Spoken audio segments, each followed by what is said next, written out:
taking our tax money and you putting it in their hands so that they can continue their ethnic cleansing for their benefit, not for us. What does that do for us over here when we're over here starving and stuff? We, you know, we can't even keep up with our rent. We can't even purchase homes. Yeah, the people are not. They're not buying the bullshit, the reasoning to fund these wars, to go to war. They're like, why the fuck we just can't, you know, leave everyone alone? But no, that's not the spirit. It had, what does it say? Habakkuk 2. You need to keep it at home. You can't keep it at home. This nigga can't stay still. He's like a kid with ADHD. He gotta be up fucking with somebody. Gotta be up fucking with somebody. But it's a good thing because back before these people, when they were able to live a good, save, purchase homes, live how they wanted to live, they didn't care about these wars. They didn't care about the mayhem and the bloodshed and the murder that was being committed abroad. They were all about support our troops. But now that they're feeling the effects, now we're against this. We're against it. You know, we're not for this. Our tax money, which that's hypocrisy. Ecclesiastes 3:1, reading GNT, says a time for everything. Everything that happens in this world happens at the time of Yahweh chooses. I'm going to jump down to verse 8. He sets the time for love and the time for hate, the time for war and the time for peace. It's that time. All these nations spent all these years building their nuclear arsenals, building up their military manpower. All right, deploying troops, doing naval drills, developing hypersonic or ballistic missiles, intercontinental ballistic missiles, enriching uranium. All these different things which cost money. Yeah. It costs a lot of money to do that. You see, like this latest thing with Iran and Israel, when Iran fired all those drones, missiles over there, they fired off their old missiles. They was basically sitting on them. But it caused Israel to have to use up a lot of their missile defense, and that cost them billions just to block an attack from Iran. Thanks to America. Thanks to Babylon. That cost them billions of dollars, man. And they tried to flex like, that wasn't done. They hardly did anything. But they didn't tell the full truth. They didn't tell the full truth. Because they actually got through their missile defense with at least 5 to 7 of their missiles.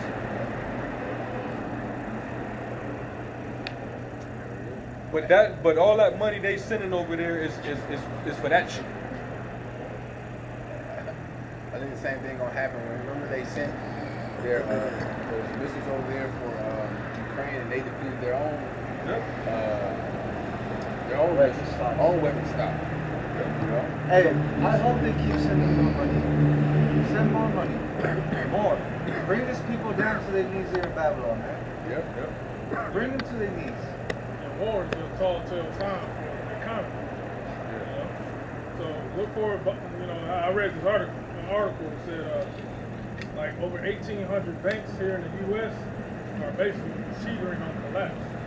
You know, so Esau, he has to do that war, you know, to basically have people's minds, you know, toward the fucking that war shit, man. Over here, the fucking bank's about to collapse. Hell yeah. You know? And that's gonna take trillions to fucking try to prop it. Yeah, he's gonna print more fucking money. Right, so, hey, we're not mad. We want this to continue sending the aid and the billions of dollars to these countries.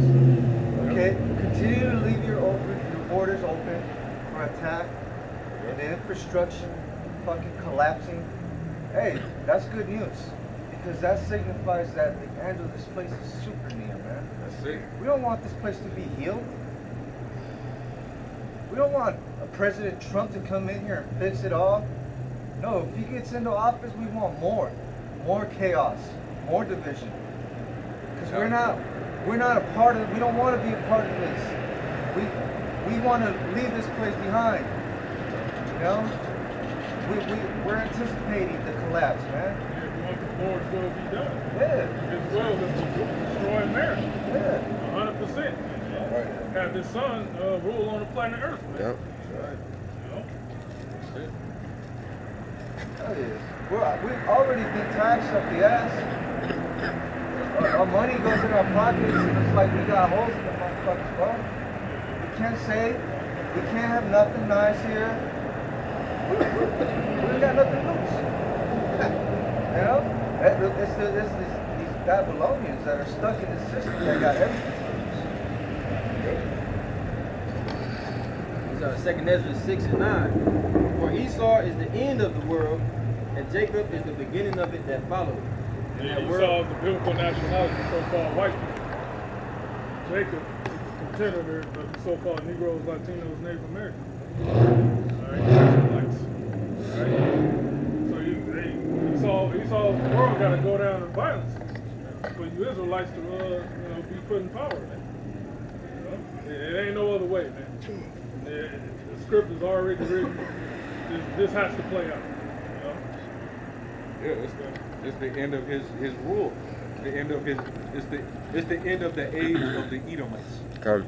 Right? And we're witnessing that. Okay? Everything is that he was set out to do. He was only able to do it just for a season. Right. Only just for a little period, man. And now we're starting to witness his downfall. Ain't that in the scripture as well? To live to see the fall of your enemies. That's what we're seeing. So hey, it actually gives us a kick when we see these Edomites setting themselves ablaze, Fighting against each other. You know, and inciting rebellion amongst each other. That's a beautiful thing. Because they can't help it. It's gonna get to a point where these Edomites ain't gonna have nothing to lose. They're like, fuck it. They're just gonna go all out, kamikaze, fuck it. And we gonna say, call Lord Yahweh Shanam Shah. That's what has to happen for the end of this man's society and this man's infrastructure to come. They're gonna fight amongst each other. They're gonna fight against our people. Right. We understand that 2/3 of our own people gotta die. And a lot of them by the hands of Esau. Of course, the chariot fire and the missiles.